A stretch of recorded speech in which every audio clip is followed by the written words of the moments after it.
Welcome, everyone. Today, we have something exciting and a bit spooky for you. We're going to dive into a thrilling horror story, and along the way, you'll learn new English words and phrases that will help you improve your language skills. By the end of this video, you'll be able to form sentences and use these new words with confidence. So get ready to experience a spooky adventure while learning English. Let's get started.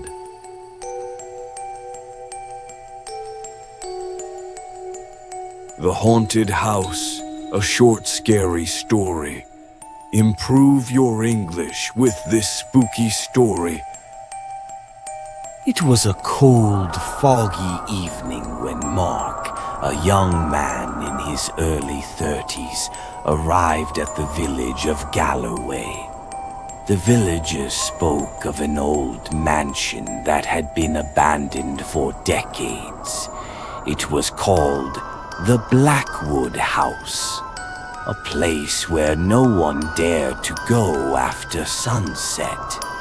Yet, Mark, being a curious man and an adventurer, had heard enough rumors about the house and decided to uncover the truth himself. Some said it was haunted, others said the house was cursed, but one thing was certain: it was dangerous to enter. But Mark didn't care. He was determined to solve the mystery. As Mark approached the house, he could feel his heart race faster. The door was wide open, as if inviting him in.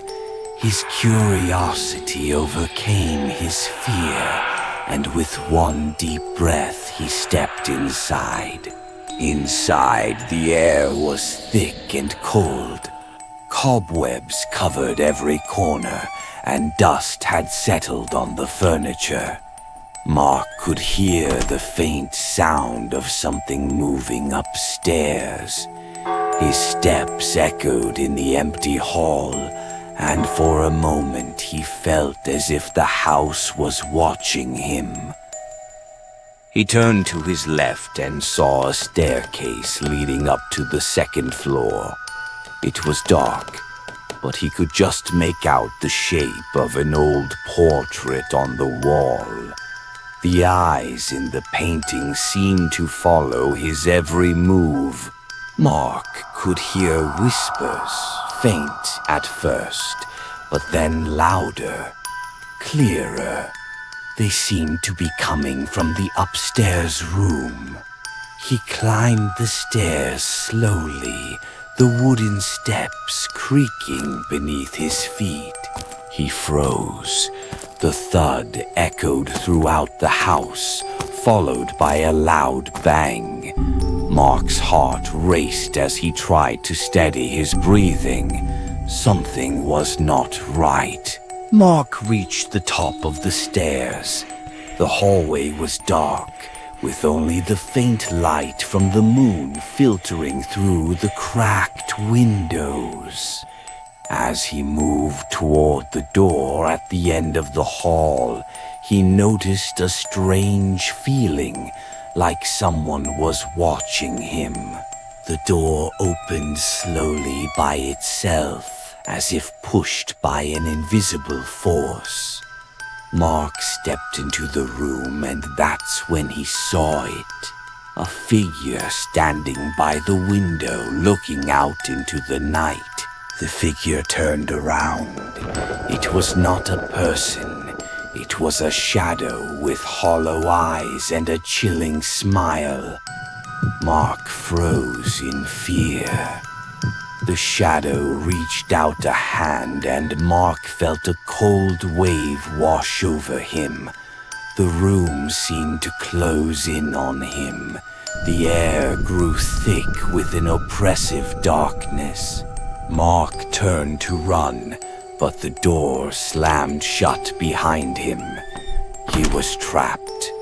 The figure approached him, its smile growing wider.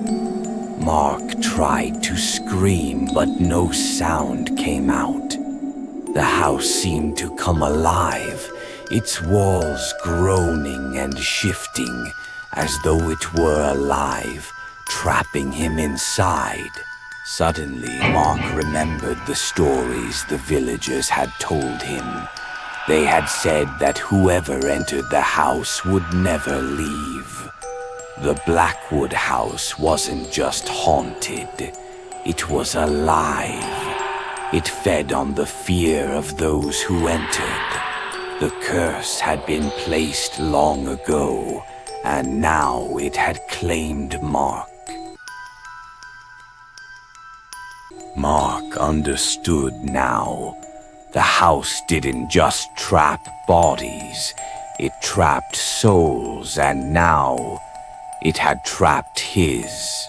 And so Mark became a part of the house, his spirit joining those of the others who had disappeared over the years. The Blackwood house still stands, waiting for the next curious soul to walk through its doors. And if you ever visit Galloway, you'll hear the whispers. They say they are Mark's final words, echoing through the dark halls.